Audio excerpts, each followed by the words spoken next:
Jesus, Son of God. Only you can save me, suffering on the cross.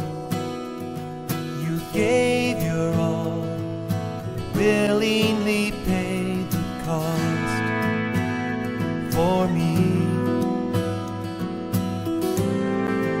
Now I am free to worship Jesus.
céleste, nous te disons merci.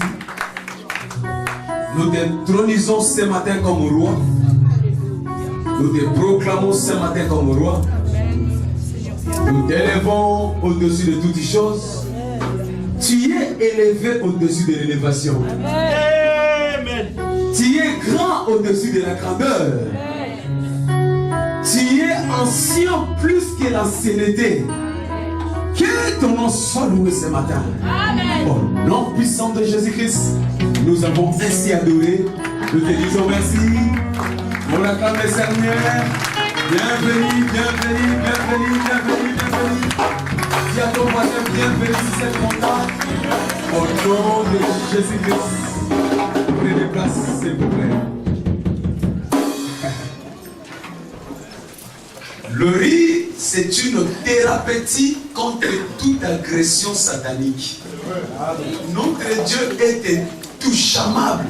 Amen. Tout simplement parce qu'il vit dans le rire. Par conséquent, parce que cette semaine tu vas faire du rire, je vois tous tes défis annulés au nom de Jésus-Christ. Quand tu vis dans le rire, toutes les flèches de l'ennemi qui ont été préparées et destinées contre toi, je le déclare nul et sans effet au nom de Jésus-Christ. Alors, si tu es d'accord avec moi, tu vas te rire du diable ce matin. Commence à rire du diable. Là, il va encore jaloux. Écoutez, si tu veux rire du diable, il faut qu'il soit mal conscient et non là, c'est bon. Ris pas contre le diable, ris contre ses moyens.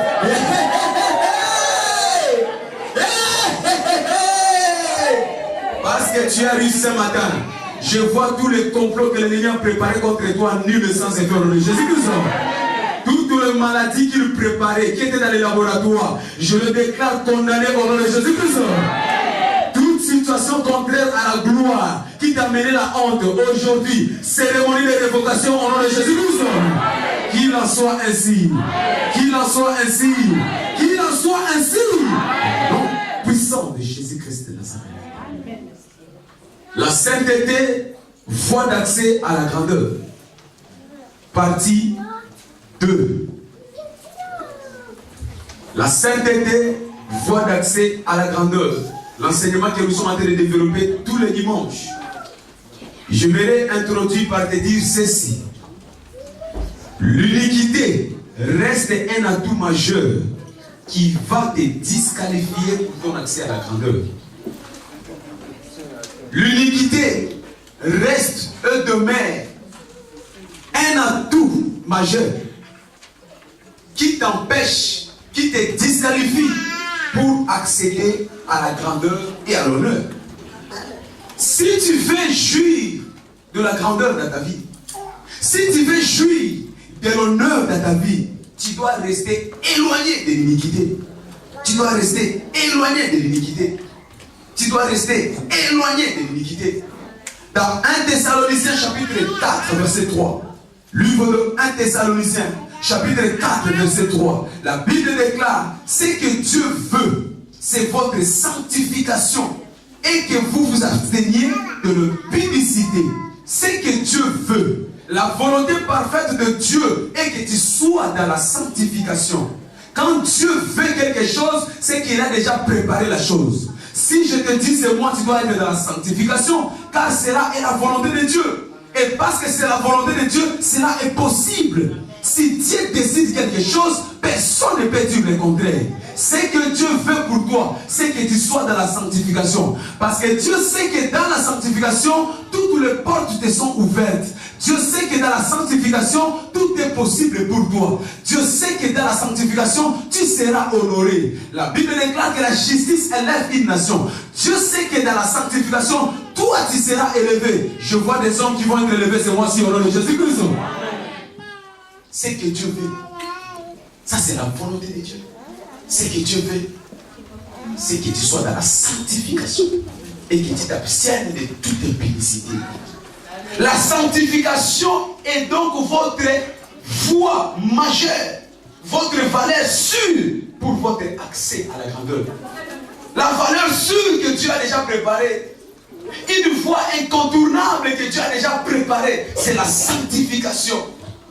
Quelqu'un se pose des questions. Pourquoi ma vie est telle qu'elle est aujourd'hui?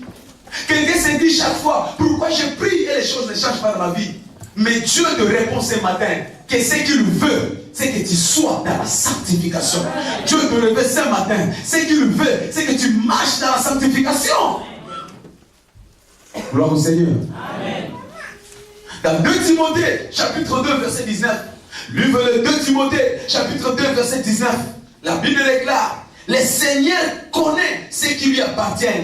Et quiconque prononce le nom du Seigneur, qu'il s'éloigne de l'iniquité. Qu'il s'éloigne de l'iniquité. Qu'il s'éloigne de l'iniquité. La question de se poser, c'est celle de savoir, est-ce que Dieu te connaît? Pendant que tu prononces le nom de l'Éternel, pendant que tu invoques le Dieu Tout-Puissant, est-ce que Dieu te connaît? Pendant que tu fais le jeûne et prière, est-ce que Dieu te connaît? Pendant que tu livres tes offrandes et tes dîmes, est-ce que Dieu te connaît? Pendant que tu viens chaque dimanche à l'église, mardi, jeudi à la montagne, est-ce que Dieu te connaît? La réponse est simple.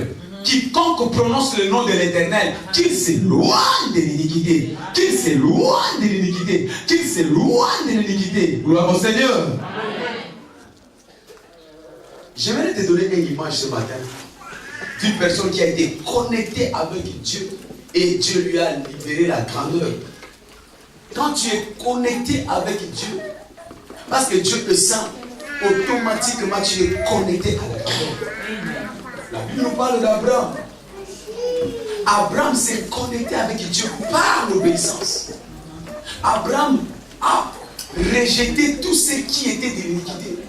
Abraham obéissait à toutes les conditions que Dieu lui proposait. Abraham marchait dans la crainte de l'Éternel. Et la Bible nous dit, Abraham était devenu l'ami de Dieu. Abraham était devenu l'ami de Dieu. Quand tu marches dans l'obéissance de la parole de Dieu, automatiquement, Dieu t'introduit dans la dimension d'être son ami. Beaucoup de personnes sont des chrétiens, mais beaucoup de personnes ne sont pas des amis de Dieu. Être à l'église, tout le monde peut être appelé chrétien, mais Dieu se sert, intervient seulement dans ceux qui sont ses amis. Abraham était arrivé dans la dimension de l'ami de Dieu. Tu veux que Dieu commence à faire des choses avec toi, deviens son ami. Alléluia. Dans Ésaïe chapitre 41, verset 8, la Bible déclare, mais toi Israël, mon serviteur, Jacob que j'ai choisi, race d'Abraham mon ami, race d'Abraham mon ami. Abraham était devenu l'ami de Dieu. Tu veux que la porte de grandeur s'ouvre devant toi. Tu veux que la porte d'honneur s'ouvre devant toi. Deviens ami de Dieu. Quand tu deviens ami de Dieu, tout ce qui était impossible devient possible. Quand tu deviens ami de Dieu, il commence à intervenir à toutes tes batailles. Quand tu deviens ami de Dieu, il te bénit en toutes choses. C'est pourquoi la Genèse chapitre 24 verset 1, la Bible déclare, Abraham était avancé en âge, mais l'Éternel le bénit en toutes choses. Tu ne peux plus manquer de rien quand tu es l'ami de Dieu, parce que Dieu va te bénir en toutes choses. Tu ne peux plus être dans la honte quand tu deviens ami de Dieu, parce que l'Éternel va te bénir en toutes choses. Je vois des hommes et des femmes que Dieu va bénir en toutes choses ce matin au nom de Jésus-Christ. Quand tu deviens ami de Dieu, l'Éternel te bénit en toutes choses. En toutes choses. En toutes choses. Pourquoi j'ai dit cela? Dieu ne peut pas marcher avec quelqu'un qui n'est pas d'accord avec lui. Amen. La Bible déclare, deux marchent-ils ensemble s'ils ne s'accordent pas? Dieu est un Dieu saint. Dieu est 3 fois saint. Il ne peut marcher qu'à ceux qui sont dans la sainteté. Il ne peut marcher qu'avec ceux qui sont dans la sanctification. Il ne peut marcher qu'avec ceux qui sont dans la justice. Deux ne peuvent-ils marcher s'ils ne s'accordent pas? Ne t'entends pas marcher avec Dieu. Il y a des gens qui croient qu'ils marchent avec Dieu. En réalité, Dieu ne peut plus avec eux. Il y a des gens qui viennent chaque jour à l'église. En réalité, Dieu ne marche pas avec toi. Il y a des gens qui font les chaînes et prières. En réalité, Dieu ne prie avec toi. Deux marchent-ils ensemble s'ils ne s'accordent pas? Pour s'accorder avec Dieu, il faut seulement la sanctification. Amen. La sanctification. C'est la sanctification qui t'octroie l'accord, l'harmonie, l'alliance avec le Seigneur. Quelqu'un bénit ce matin. La La sanctification te donne la nature de Dieu. La sanctification te donne la nature de Dieu. Il faut avoir la sanctification pour être ami de Dieu. Il faut avoir la sanctification pour être ami de Dieu. Tu dois chercher la sanctification. Alléluia. Écoutez ceci. Derrière toute grandeur, derrière toute personne grande, il y a la sainteté. Tu ne peux pas être une grande personnalité si tu n'es pas un homme de la sanctification. Pourquoi je dis cela? Dieu, notre Père céleste, est grand parce qu'il vit dans la sanctification. Parce qu'il vit dans la sanctification. La Bible rappelle qu'il est 3 fois saint. Si tu veux donc manifester, émerger comme un Dieu tout-puissant, il faut que tu sois saint. Il faut que tu sois saint. Il faut que tu sois saint. C'est pourquoi il dit, ne savez-vous pas que vous êtes des dieux? Il y a des gens qui sont des dieux mais qui vivent comme les repas de qui? Pourquoi? Parce que leur manque seulement la sainteté.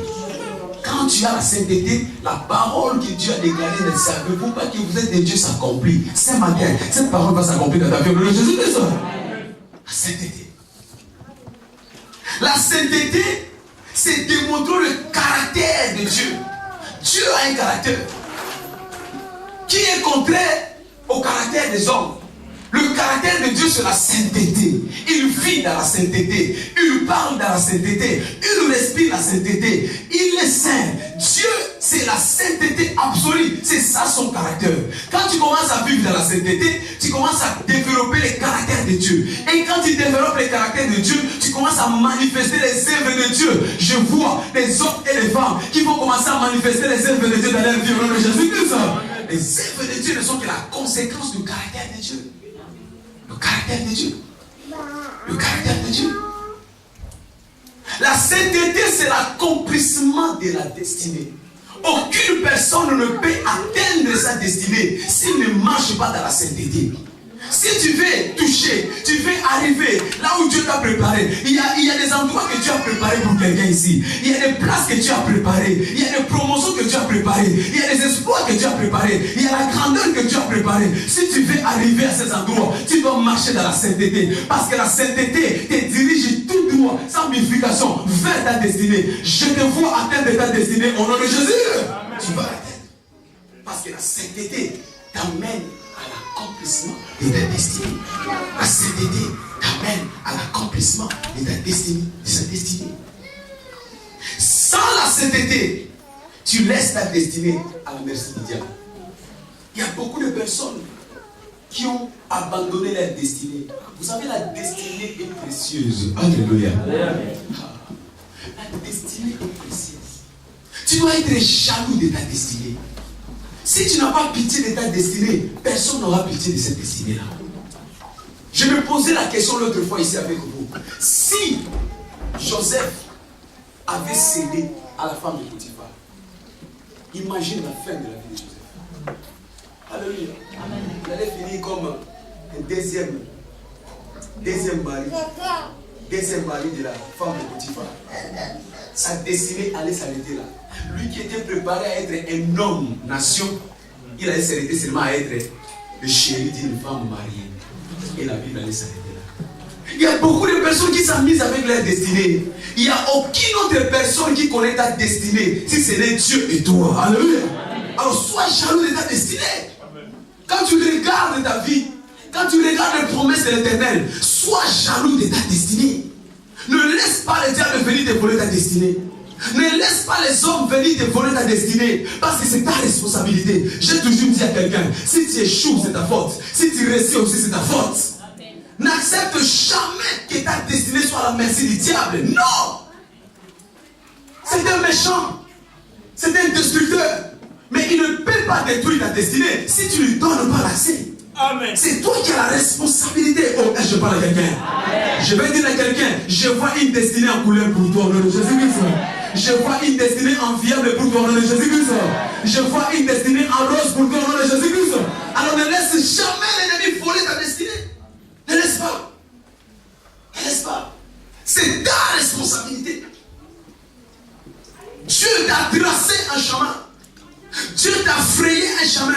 quand Dieu te fraye ces chemins, c'est pour t'amener aux exploits, c'est pour te mener à la grandeur, c'est pour t'amener à la promotion, pour t'amener à la longue vie. Ça, c'est ta destinée. Alors ne permets pas au diable de venir prendre ta destinée à cause de la manque de la sanctification.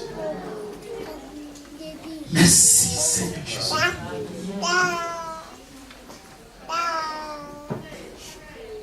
Il y a des hommes qui ont raté leur destinée comme ça. Quand nous regardons la Exode, dans le livre 1 roi chapitre 3 verset 3, la Bible nous parle de Salomon. Il dit Salomon aima l'Éternel et Salomon devint grand. Salomon aima l'Éternel et Salomon devint grand. Mais quand nous regardons, c'est même Salomon, dans le livre de 1 roi, au verset 11, chapitre 11, 1 roi chapitre 11, on dit Salomon aima les femmes étrangères. Salomon aima les femmes étrangères. Il devait destituer.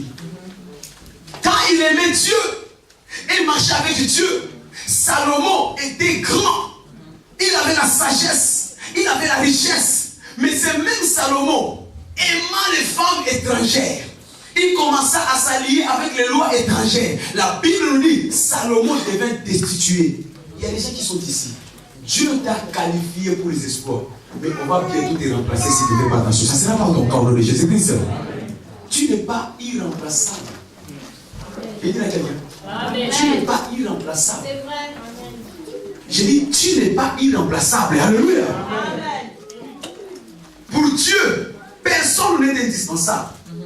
Il peut te donner une bonne destinée, une grande destinée. Mais à cause de la manque de la sanctification, il peut te remplacer. Qu'est-il de Pachi? Reine, établie, vénérée, célébrée par tout le monde. Mais à cause seulement d'un moment d'inattention, l'orgueil, Esther est arrivée. Je vois les Esther qui vont émerger cette année au nom de Jésus-Christ. Esther est émergée. Qu'est-il de Moïse? L'homme qui parlait face à face avec Dieu. L'homme qui allait dans. Personne n'a jamais vu Dieu excepté Moïse. Oh, est-ce que je parle à quelqu'un? Moïse a vu la main de Dieu dans sa vie. Moïse a fait les 10 plaies. Personne n'a jamais fait les choses pareilles. L'eau qui se transforme en sang. Moïse a séparé la mer rouge en deux. Un homme qualifié pour les exploits. Mais à cause seulement d'une erreur, il est devenu destitué. Dieu lui a dit, Moïse, tu conduiras ce peuple au Canaan. Mais le même Dieu a dit, Moïse, tu n'entreras plus. Toi, tu vas entrer au nom de Jésus-Christ. J'ai dit, toi, tu vas entrer au nom de Jésus-Christ. J'ai dit, toi, tu vas entrer au nom de Jésus-Christ. J'ai dit, toi, tu vas entrer au nom de Jésus. C'est fils Josué. Alors qu'au début, c'était Moïse. Mais c'est fils Josué qui entra avec le peuple au Canaan. Gloire au Seigneur. Amen. Il y a des gens qui ont manqué leur destinée à cause tout simplement des moments d'inattention. Que ça ne soit pas ton cas au nom puissant de Jésus-Christ. Alors, un des ingrédients de sanctification que nous sommes en train de parler tous les dimanches, c'est la crainte de l'Éternel. La crainte de l'Éternel. Tu veux marcher de la sanctification? Développe la crainte de l'Éternel. Tu veux marcher dans la piété de la justice? Développe la crainte de l'Éternel. La crainte de l'Éternel nous donne par les moyens de l'esprit. Écoutez, pour avoir la crainte de l'Éternel, ça se donne. La crainte de l'Éternel n'est pas naturelle. Il n'y a que ceux qui sont dans l'esprit, il n'y a que ceux qui ont l'esprit de Dieu qui peuvent recevoir la crainte de l'Éternel. C'est un don. C'est Dieu qui donne la crainte de l'Éternel. Pourquoi Dieu nous donne la crainte de l'Éternel? Parce que Dieu veut que ton avenir soit glorieuse. Voilà pourquoi il te donne la crainte de l'Éternel. Parce qu'il sait qu'il t'a préparé pour des grandes choses. Voilà pourquoi il te donne la crainte de l'Éternel. Bien-aimé, chaque jour quand tu viens à l'église, s'il y a quelque chose à demander, Seigneur, donne-moi ton esprit. Amen. Il avait dit, marchez selon l'esprit et vous n'accomplirez plus les désirs de la chair. Tu as besoin d'avoir l'esprit, parce qu'il n'y a que l'esprit de Dieu qui te donne la crainte de l'Éternel. Quand tu es charnel, la crainte de l'Éternel ne t'habite pas. Tu as besoin d'avoir l'esprit de Dieu pour que tu commences à marcher dans la crainte de l'Éternel. L'esprit de Dieu. Et qui ont l'esprit de Dieu? Seulement ceux qui sont nés de nouveau. Seulement ceux qui sont nés de nouveau. Vous savez, souvent on se pose des questions. Qui est celui qui est né de nouveau? Ce n'est pas celui qui vient tous les jours à l'église. Quand on lançons les appels à la conversion ici, il y a des gens que je connais, que je regarde. J'attendais qu'ils passent devant, mais ils ne passent pas. Je dis au Seigneur, aide et accompagne, tu dois passer devant. Frère, tu peux faire 20 ans à l'église, mais tant que tu n'auras pas pris une véritable résolution de donner réellement ta vie au Seigneur, l'Esprit de Dieu ne viendra pas t'habiter. Est-ce que je parle à quelqu'un? Ne crois pas que tu es déjà arrivé. Ne crois pas. Quand on pose la question, tu commences à regarder derrière toi. Mais c'est de toi qu'on parle. Il y a des choses que tu dois d'abord abandonner pour que Christ vienne habiter à toi. Amen. Est-ce que je parle à quelqu'un? Amen. C'est de toi qu'on parle. C'est de toi qu'on parle. Si Dieu nous donne la crainte de l'Éternel, c'est pour nous amener à notre niveau suivant. C'est le mois d'avril. Toi, tu vas atteindre ton niveau suivant au nom de Jésus-Christ. Pendant cette année 2014, toi, tu vas accéder à ton niveau suivant au nom de Jésus-Christ. Qui n'en soit ici. Amen. Alors, quelles sont les forces du péché qui combattent la destinée ou la destination des enfants de Dieu? Quelles sont les forces du péché qui combattent la destinée des hommes ou des enfants de Dieu? Quelles sont les forces du péché qui combattent les destinées des hommes? Quelles sont les forces du péché qui combattent la destinée des hommes? Aujourd'hui, le dimanche passé, on a parlé sur le mensonge. Quand on a parlé sur le mensonge ici, je bénis le Seigneur parce que j'ai vu beaucoup de personnes prendre des grandes décisions. Vous savez, il y a des petits mensonges que les gens croient que c'est des mensonges bénins. Il n'y a pas de péché bénin. Amen. Alléluia. Il n'y a pas de péché bénin. Tu as 4 chemins, on te pose la question de téléphone. Tu es où? Oh non, mais je suis juste à côté de toi, je suis à Montparnasse. Mais tu as encore ces 4 chemins. Toi, tu penses que ce n'est pas péché. Tu as péché. Tu as pas quelqu'un. Amen. Tu as péché. C'est du mensonge. Et j'ai dit que ces gens, les gens, vont aller tout droit sans bifurcation en fait. Et celui qui ment son mari, et celui qui ment son patron, et celui qui ment même à son enfant. Mon fils, je peux chercher des bonbons, j'ai oublié au bureau. Tu n'as pas acheté. Amen. On a parlé sur le mensonge. Et je sais que nous avons été libérés de cet esprit au nom de Jésus-Christ. Et aujourd'hui, par la grâce de Dieu, nous allons parler sur la prostitution. La prostitution. La prostitution. La prostitution. C'est quoi la prostitution? Avant de définir l'esprit de la prostitution. La prostitution, c'est le pratique d'accepter de l'argent en échange de ce que vous savez. Alléluia. Il y a des gens qui sont prêts à accepter de l'argent. À accepter de l'argent. Tout simplement pour donner à la place la chose la plus intime de leur vie. Quand tu leur poses la question, ah, je vais vivre comment? Si je ne fais pas cela, parce que comment on va payer le loyer? Alléluia. Je vais te dire ce matin que tu peux vivre autrement. Amen. Je dis que tu peux vivre autrement. Amen. Je dis que tu peux vivre autrement. C'est quoi la prostitution? La prostitution, c'est vendre pour les déshonneurs tes talents, tes dons, ta conscience. Il y a des gens qui sont prêts à vendre afin de devenir des hommes de déshonneur. Dieu t'a créé un homme d'honneur. Dieu t'a créé un homme de valeur. Dieu t'a créé une femme de valeur. Il y a des gens qui sont prêts à hypothéquer cette identité à cause de l'argent. Il y a des gens qui vendent leur conscience. Ils ne dorment plus la nuit tranquillement parce qu'ils savent qu'il a vendu quelque chose qu'il ne fallait pas qu'il vende. Il y a des gens qui vivent plus tranquillement parce qu'ils ont vendu leur personnalité. Il y a des gens qui ne vivent plus tranquillement parce qu'ils ont trahi même leur race. Il y a des gens qui vivent plus tranquillement parce qu'ils ont trahi même leur pays. Tu as trahi ton intelligence.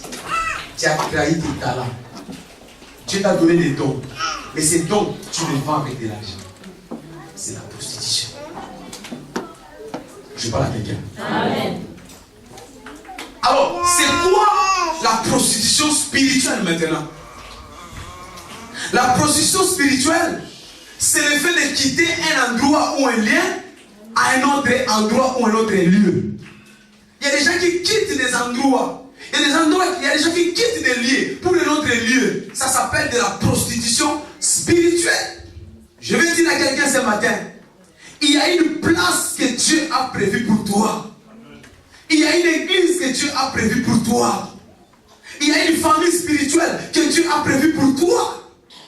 Tant que tu vas rester à cet endroit, tous les plans de l'ennemi ne t'atteindront jamais. Amen. Il dit, planté dans la maison de l'Éternel, il prospère.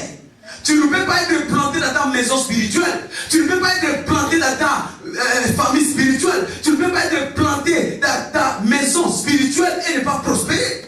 Parce que Dieu dit, planté dans la maison de l'Éternel, il prospère. Il prospère.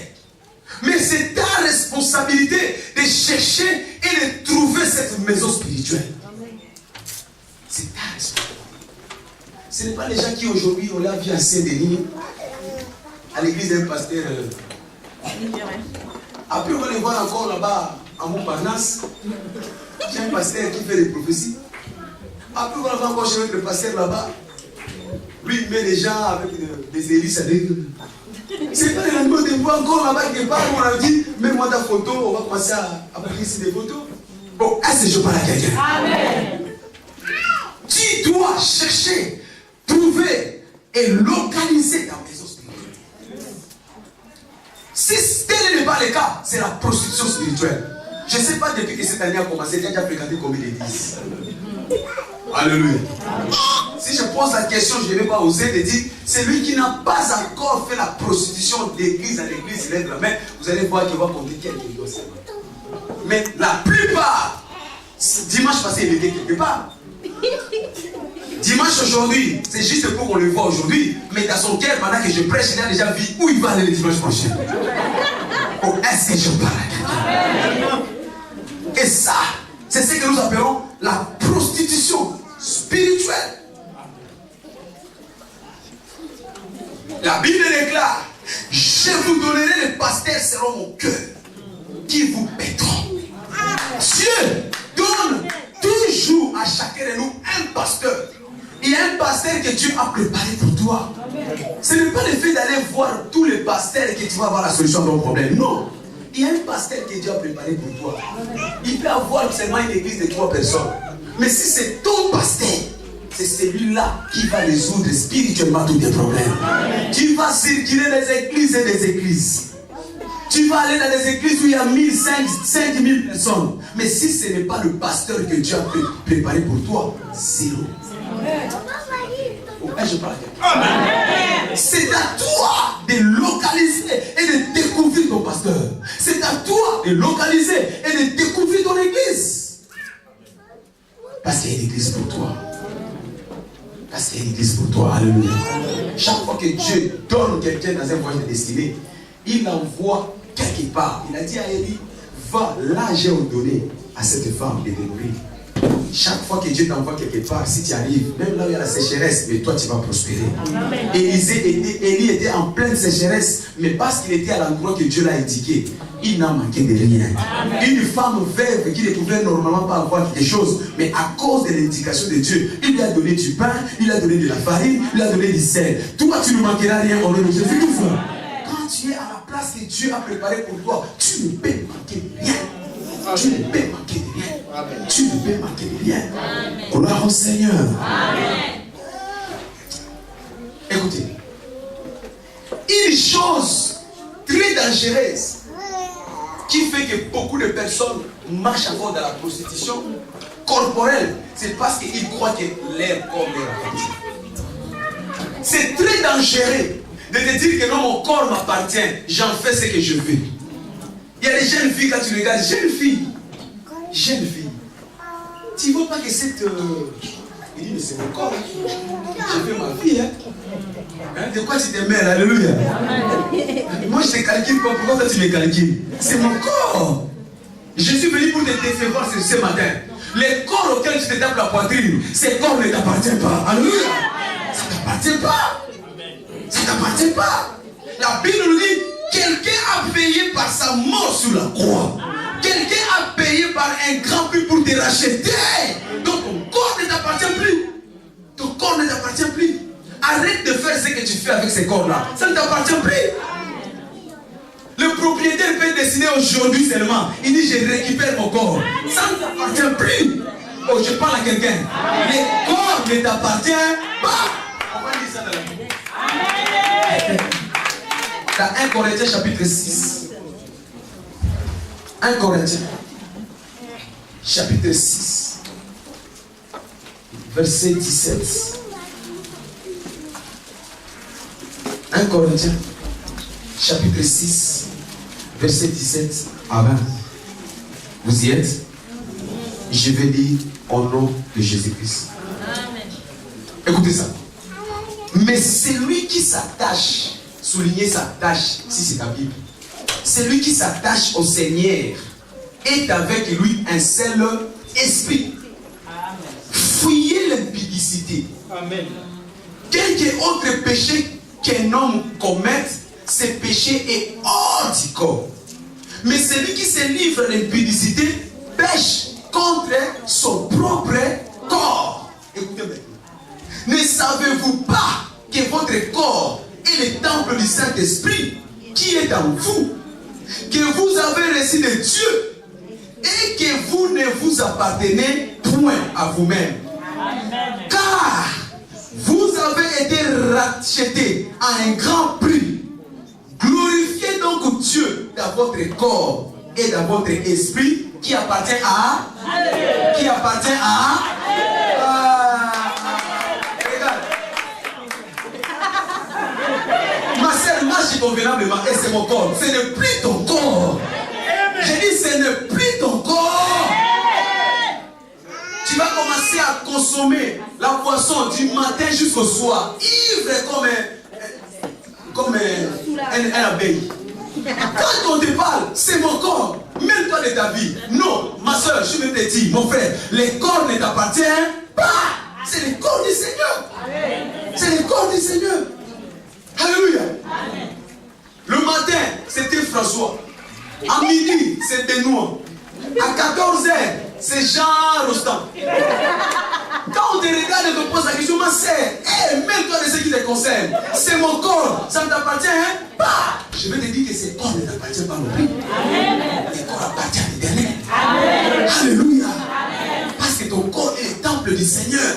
Il t'a racheté par un grand prix sur la croix. Il a payé par son sang. Gloire au Seigneur. Amen. Quelqu'un doit être sensibilisé ce soir, ce matin. Quelqu'un doit être au courant de ces informations ce matin. Je suis venu te dire que ton corps ne t'appartient pas. Dans Éphésiens, chapitre 5, verset 23, la Bible déclare: Christ est le chef. Christ est la tête de l'Église qui est son corps. Ça veut dire que ton corps auquel tu vis, tu n'es pas le chef. C'est Christ qui est le chef. Il est la tête. Regarde, tout ce que le corps fait, c'est la tête qui commande. Logiquement. Pour manger, il faut que la tête dise que non, j'ai faim. Il dit à la main, prends la nourriture, mets à la bouche. Le commandement vient d'où? La tête. Le matin de chez toi, ce n'est pas le corps, c'est la tête qui doit d'abord se réveiller. Quand il se réveille, il regarde l'heure. Il dit qu'il est 7h, l'heure de commencer le travail à 7h30. Il dit au corps, va dans la salle de bain. Il va dans la salle de bain, il se lave. Il dit, va t'habiller. Ne t'habille pas en jaune aujourd'hui, habille-toi en bleu aujourd'hui. Ça vient d'où? La tête. Telle est l'image de l'homme. Donc ton corps ne t'appartient pas. Ton corps est la propriété de Dieu. Parce qu'il est le chef. Alléluia. Parce qu'il est le chef. Le spirit de la prostitution te donne, premièrement, l'insatisfaction. Celui qui marche dans la prostitution, il est toujours un éternel insatisfait. Il peut avoir 18 maris. Il peut avoir 18 femmes. Mais il ne sera jamais satisfait. Quand on leur pose la question, il répond ceci: j'ai déjà beaucoup mangé les légumes. Je dois manger aussi les blés. Ah, ouais. Je t'ai dit, il y a des haricots qu'on mange jamais. Tu manges des haricots, ça rentre, les coups sortis, ça devient un problème. Bon, ben, je parle à quelqu'un. Ce sont des éternels insatisfaits. Ils aiment des musclés. Ils ont des homopoids. Ils aiment des minces faciles à garder comme nous. Ils ne sont jamais satisfaits. Oh, est-ce que je parle à quelqu'un? Si c'est un monsieur, ils aiment le blanche. Ils aiment les chinois. Ils aiment les banibous. Mais quand on lui pose la question, il va encore avoir des pygmées. Mais quel jour qui sera satisfait? Oh, est-ce que je parle à quelqu'un? Ce sont des éternels insatisfaits. Jamais satisfaits. Jamais satisfaits. Jamais satisfaits. Celui qui est dans la prostitution, ce sont des gens qui ont l'habitude et ils veulent faire davantage. Tu sais, quand tu commences à faire une fois, tu le feras pour une deuxième fois. En français, on dit qui habille boira. Quelqu'un a compris? Qui habille boira. Quand tu commences, il dit je vais seulement faire une fois, ça y est. C'est une porte sans fin que tu ouvres. La prostitution commence par une fois, ça devient deux fois, ça devient trois fois, et ça devient ton caractère. Ce matin, je brise et détruis ces caractères au nom de Jésus-Christ. Parce que ton corps est emprisonné. Comment tu peux laisser les femmes se moquer de ton corps comme ça? Il y a des gens qui croient qu'ils se moquent des femmes. En réalité, ce sont les femmes qui se moquent de toi. Quand tu vois qu'il a fait le fait de parcourir toutes les femmes, c'est une honneur, c'est des grades. Ce n'est pas une grade. Tu es dévalué. Tu es déshonoré. Tu es une culotte facile. Je parle à quelqu'un. Partout, on sait, on peut dessiner ton corps. Il est comme ça, il a une muscle derrière le pôle, il a une autre muscle ici, il a un tatouage ici. Tous les femmes du quartier connaissent. Tu es déshonoré. Un homme s'identifie par sa femme. Je répète, un homme s'identifie par sa femme. Alléluia. La prostitution. La prostitution. Malheureusement, ces facteurs, même à l'église aujourd'hui, on les trouve. Il y a des gens qui sont ici. Hier, si on commence à regarder avec le myopie, où tu as passé la nuit? Il y a des gens qui vont se cacher ici. Oh, je parle à quelqu'un. Il y a des gens, pendant que je prêche, tu as déjà ton rendez-vous après ce culte, tu sais où tu vas aller.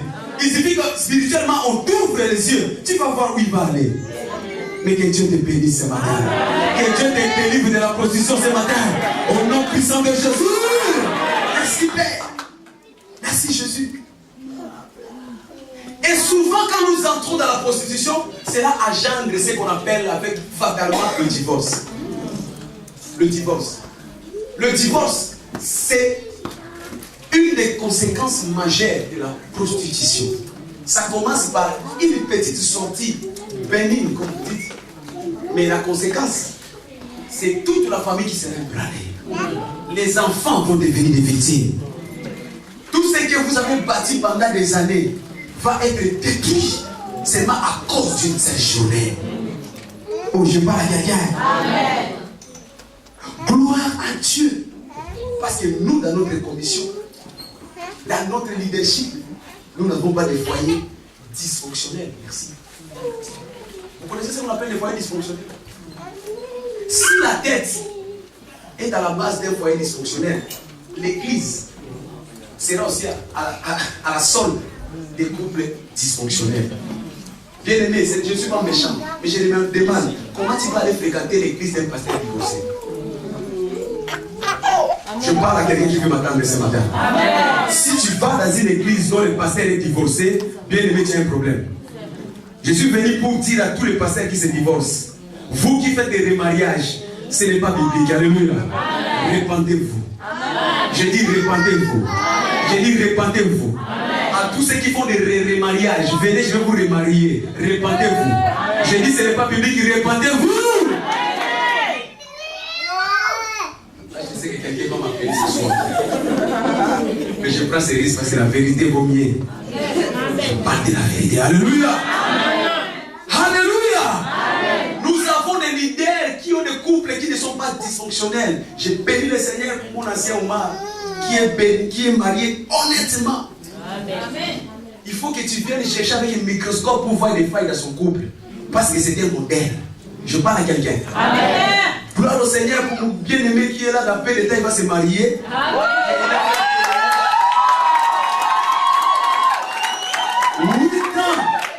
8 ans de fidélité dans la sanctification. 8 ans. Aujourd'hui, qu'est-ce que nous voyons pas? De pasteur dans l'église, au sein même de l'église, il a 4 bureaux déjà.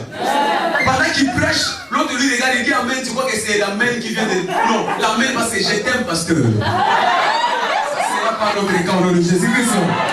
L'église du Seigneur doit être sainte et irréprochable, irrépréhensible. Le divorce. Le divorce.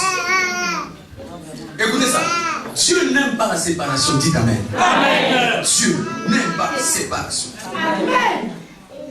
Toute personne qui prend la séparation dans un couple n'est pas de Dieu. Amen. Il dit que personne ne sait pas ce que Dieu a. Alors, toi qui viens avec les contraires, tu viens d'où? Toi qui viens pour faire les remariages, tu viens d'où? Montre-moi ta Bible. Moi, je te montrerai la mienne. C'est écrit nulle part que tu peux divorcer et te remarier. Jamais. Amen. Jamais. Armée de vainqueurs, Dieu vous aime. Amen. Il est venu vous sensibiliser ce matin. Dans Malachie chapitre 2, tu vas voir ça, ça te faire peur. Malachie chapitre 2, verset 13. Malachie chapitre 2, verset 13. Tout le monde a trouvé sa Bible? Garde ça, je vais présenter à tous ceux qui vont mettre en doute ce que tu dis aujourd'hui. Malachie chapitre 2, verset 13 à 15. La Bible déclare: voici encore ce que vous faites. Vous couvrez de larmes l'autel de l'Éternel, de pleurs et de gémissements, en sorte qu'il n'y a plus égard aux offrandes et qu'il ne peut rien agréer de vos mains. Il ne peut rien agréer de vos mains. Pourquoi? Et vous dites, pourquoi? Parce que l'Éternel a été témoin entre toi et la femme de ta jeunesse. Écoutez, frère. Le jour où tu t'es marié la première fois, Dieu était ton témoin. Ce n'est même pas les hommes. Dieu était ton témoin. Il a assisté le jour où tu t'es marié la première fois. Et aujourd'hui, il dit, tu veux répéter la femme de ta jeunesse. Pourquoi? Parce qu'elle est devenue un peu ronde. Mais frère, c'est toi qui as rendu cette femme-là ronde. Quand tu l'as connue, il n'avait pas des enfants. Je parle à quelqu'un. Tu lui as donné des enfants comme une boule fondaise. Des enfants. Maintenant, la conséquence fait qu'elle est devenue ronde. Tu veux commencer à chercher ailleurs. Dieu est témoin. Je parle à quelqu'un. Dieu est témoin. Voilà pourquoi tu viens à l'église, tes offrandes ne sont pas agréées. Tes dîmes ne sont pas agréées. Tes prières ne sont pas exaucées. Pourquoi? Parce que Dieu était témoin. Les jours où tu as dit, je te jure fidélité pour le meilleur et pour le pire. C'est pas toi qui as confessé ces paroles. Alléluia. Pourquoi aujourd'hui tu veux changer? Il dit ceci: la femme de ta jeunesse à laquelle tu es infidèle, bien qu'elle soit la compagne et la femme de ton alliance, nul n'a fait cela avec un reste de bon sens.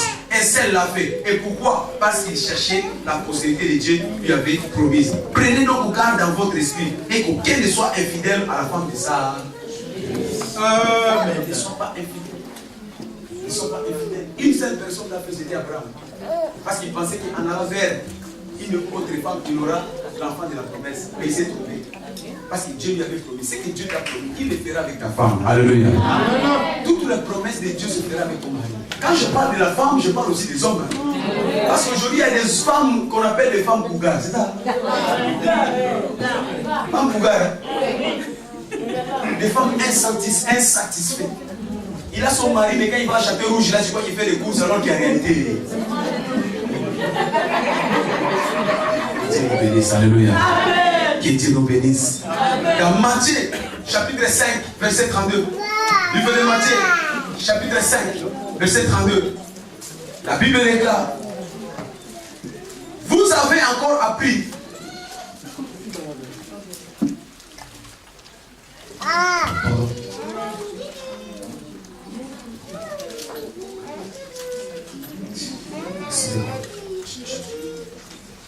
Oui, Matthieu 5, 32.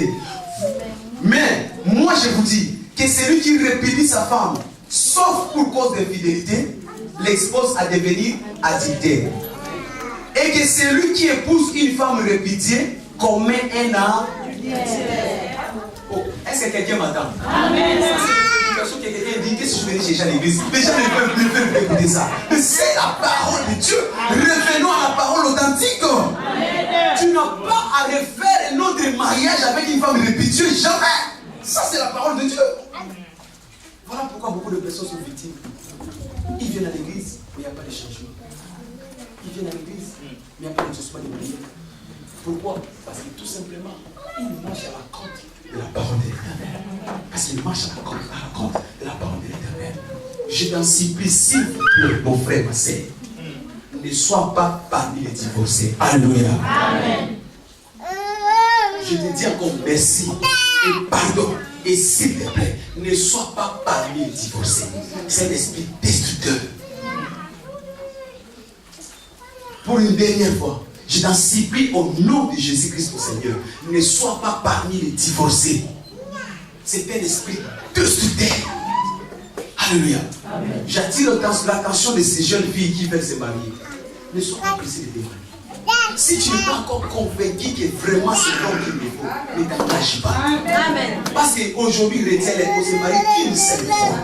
Qu'une seule fois. Je dis bien qu'une seule fois. Le vrai mariage, la voile, le robe de mariée, on l'apporte qu'une seule fois. Dans une église du Seigneur, on ne se marie qu'une seule fois. Donc ne sois pas pressé. Ne cours pas parce que tel s'est marié, moi je vais me marier. Parce que quand tu vas regretter, ça sera trop tard. Jeune fille, je te parle encore. Ne sois pas pressé. On ne se marie qu'une seule fois. Gloire au Seigneur. Amen. Alors, rapidement, pendant que je clôture ce message, comment vaincre l'esprit de la prostitution? Comment vaincre l'esprit de la prostitution?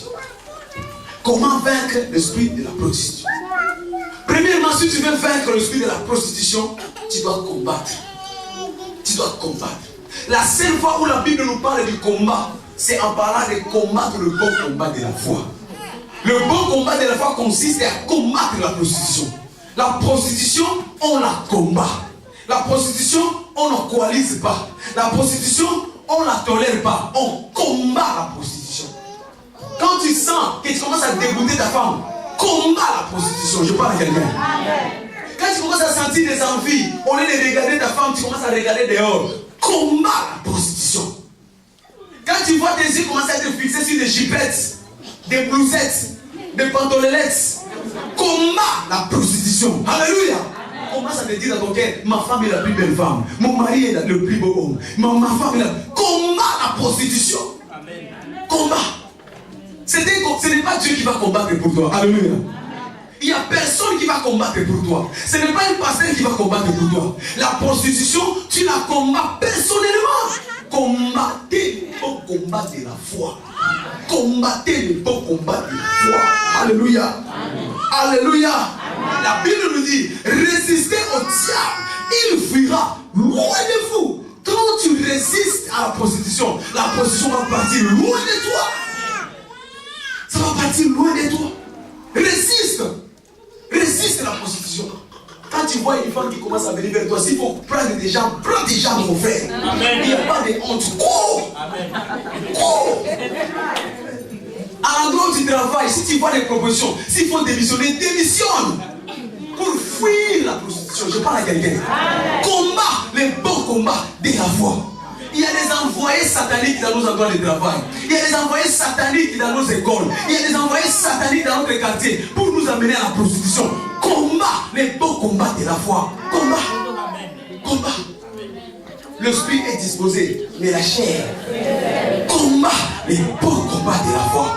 Combat les beaux combats de la foi. Il y a des gens comme ça, il est assis avec son mari pendant qu'il mange, mais il y a des images de cet homme-là qui hantent son esprit. En réalité, tu crois que tu discutes avec ton mari est, il est certain que c'est avec ma femme. Alors que ta femme est restée là-bas. Il a bien jeune homme musclé, costaud. Il a dit seulement bonjour. Le petit bonjour qu'il a dit a tourmenté son esprit. Même dans la chambre, la femme ne pense qu'à ces petits bonjours-là. des agents sataniques. Vous savez ce que le diable fait? Il va te faire un homme taillé sur mesure comme tu l'aimes. Il vient seulement pour détruire ton avenir. Si tu aimes les costauds, le diable va t'amener seulement des hommes costauds. Si tu aimes des minces comme moi, comme ça, Dieu va t'envoyer seulement des hommes minces. Mais c'est un agent satanique. Il viendra pour t'amener à la prostitution et détruire ta vie. Combat les bons combats de la foi. Combat les bons combats de la foi. Quelqu'un n'a pas dit amen.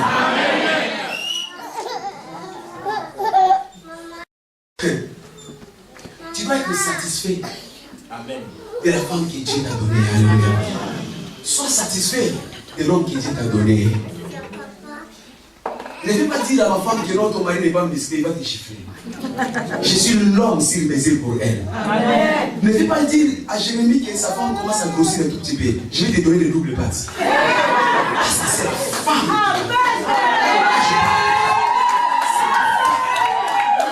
Combat le bon combat de la foi. Combat les bons combats de la foi. Sois satisfait de ce que Dieu t'a donné. Si tu touches 1000 euros, contente-toi de 1000 euros. Si tu touches 500 euros, contente-toi de 500 euros. N'accepte pas la prostitution parce qu'aujourd'hui il te manque certaines choses. Non, Dieu pourvoira pour toi demain. Ne change pas ton caractère. Ne sois pas indiscipliné devant Dieu à cause du manque d'aujourd'hui. Contente-toi de ce que tu as. Alléluia. Comme ça. Prie le Seigneur, donne-lui les tirabolins. Il va finir par grossir. Il est même comme tu veux. Oh, est-ce que je parle à quelqu'un? Il y a des hommes qui ont des femmes qui sont balèzes. Il n'y a pas de souci. Fais-lui les crosses le matin. Fais-lui les gènes forcés. Il va devenir petit et tu vas l'aimer. Pourquoi aller dehors? Je parle à quelqu'un. Tout est possible. Tout est possible. Je disais tout est possible. Gloire au Seigneur. Deuxième chose, comment vaincre cet esprit? Sois soumis à Dieu. Sois soumis à Dieu. Sois soumis à Dieu. Il dit soumettez-vous à Dieu. Résistez au diable. Il fuira loin de vous. Soumettez-vous à Dieu. Quand tu es soumis à Dieu, Dieu va te donner l'honneur et la grandeur. La Bible nous dit dans le livre de Jérémie chapitre 18 verset 1 à 6. Il dit la gloire de l'argile, c'est quand il se confie au potier. Tu ne peux pas être élevé si tu ne te confies pas à ton potier. C'est qui ton potier? C'est Dieu qui est ton potier. Soumets-toi à Dieu. Il te façonne, il te prépare, il te bâtit selon son modèle. Dieu a un plan merveilleux pour tout et chacun de nous. Avec ton mari, avec ta femme, Dieu a un plan merveilleux. Même si tu te rends compte que non, je me suis trompé, mais commence à te remettre seulement à Dieu. Seigneur, je me suis trompé pour cette femme qui ne s'est pas préparée. Dieu va faire que cette femme-là va commencer à bien préparer. Je parle à quelqu'un. Tu n'as pas d'esquisse. On devient dans la vie. Une femme qui ne connaît pas comment ça se passe dans la chambre, il peut apprendre, il va devenir spécialiste. Une femme qui ne sait pas comment on prépare la marmite, il va apprendre, elle deviendra spécialiste. Alors confie-toi à Dieu. Confie-toi à Dieu. Je me rappelle quand j'ai poussé ma femme, elle ne savait pas comment on fait les trucs. Elle ne savait pas. Quand elle bloquait derrière ici. Moi j'étais derrière, j'ai dit oh la pauvre. Elle avait quoi? Elle avait 19 ans à peine.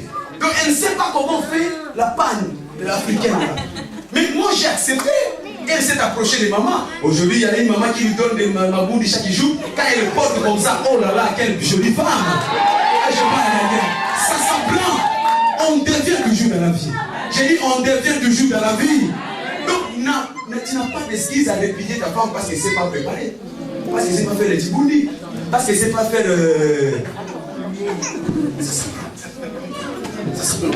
Et la fierté de l'argile, la gloire de l'argile, c'est quand il se confie au potier. C'est pourquoi tu ne dois pas être orgueilleux devant la parole de Dieu.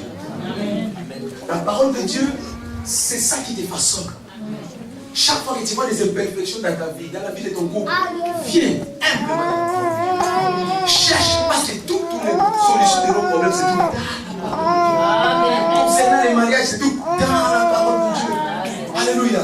La parole de Dieu est la réparation des brèches de nos vies, des couples. Et troisième chose est la dernière. Comment vaincre cet esprit? Sois un fidèle imitateur. imite les grands. Imite ceux qui t'ont précédé. Regarde, Abraham avait 2 femmes. Mais tant qu'elle avait 2 femmes, Dieu ne pouvait pas lui donner la grandeur qu'il avait promis. Jusqu'à ce qu'Abraham s'est décidé, malgré qu'il aimait Agar, malgré qu'il aimait cet enfant Ismaël, mais parce que les promesses de Dieu étaient plus importantes que ces 2 femmes, que la prostitution, il a chassé Agar. Il y a des gens qui doivent commencer à chasser les Agar aujourd'hui. Alléluia. Tu dois chasser cet Agar. Tu dois les chasser. Tu regardes sa beauté, tu regardes ses courbatures, tu dis non. Quand je regarde les promesses de Dieu, non, ce n'est rien comparé avec cette beauté. Allez, arrière de moi, Satan. Prends cette résolution. Il y a des gens qui vont aujourd'hui en sortant, tu vas décider de te séparer avec cette copine-là. Amen. Dis amen avec moi. Amen. Il y a des gens qui sont ici, qui vivent en concubinage. En sortant, tu vas décider de te séparer avec cette copain-là. Dis amen. Amen. Je vais te rassurer, dans la Bible, le mot copain, ça n'existe pas. Amen. Je vais encore te rassurer, dans la Bible, le mot chéri, ça n'existe pas. Amen. Je vais dire à quelqu'un, dans la Bible, il y a que des fiancés. Alors, si ce monsieur-là n'est pas ton fiancé, va lui dire, si tu m'aimes, deviens mon fiancé. Amen. Va voir mon père, va voir ma mère. Va à mon église et je deviens mon fiancé. Amen. Si c'est des racontes seulement dans les Ngandala, il a été détruit ta destinée. Oh, là, je parle à quelqu'un. Oh, là, je parle à quelqu'un. C'est le temps d'entrer dans la grandeur de Dieu. C'est le temps où Dieu veut que tu ne puisses pas rater le train de la grandeur qu'il a préparé pour toi. Alléluia. Dans Matthieu, chapitre 4, verset 19, là il déclare, venez, suivez-moi, je vous ferai devenir. Si tu veux devenir un grand, suis Jésus-Christ. Suis la parole de Dieu. Abraham s'est déchargé de Agar. La Bible dit qu'il a été béni en toutes choses. Il a été béni en toutes choses. Quand tu deviens un imitateur fidèle, Dieu te bénit en toutes choses. Amen. Dieu te bénit en toutes choses. Dans Jean chapitre 12, verset 26, là il déclare, si quelqu'un me sert, qu'il me suive, et le Père l'honorera. Quand tu suis l'Éternel fidèlement, Dieu va t'honorer. Là où les gens se moquaient de toi, Dieu va t'honorer. Que Dieu bénisse sa parole au nom de Jésus-Christ.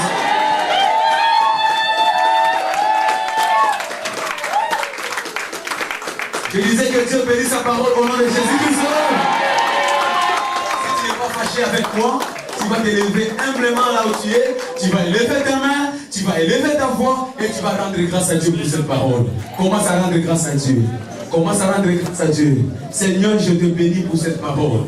Papa, je te bénis pour ta parole. Papa, je te bénis pour ta parole. Rends grâce à Dieu. Rends grâce à Dieu. Bénis le Seigneur. Bénis le Seigneur. Rodo Sokoto, Ria Baba, Reke Sekete, Rebaba Yekaria Baba, Rodo Sokoto, Ribaba, Rekababa Rebasaka, Rekabashanda. Commence à prendre des résolutions dans ton cœur. Là où tu sais que tu dois te décharger, là où la prostitution t'a gardé, tu dois aujourd'hui bannir la prostitution. Car c'est un esprit. Tu peux vaincre la prostitution. Tu peux vaincre la prostitution. Tu peux vaincre la prostitution. Rebashakata, Ria Baba. Il rend toutes choses possibles. Dieu merveilleux, qui se sert de nos insuffisances et de nos imperfections humaines, pour nous accorder la grâce de fleurir dans sa gloire et dans sa majesté. Nos vies d'échecs deviennent des vies de témoignage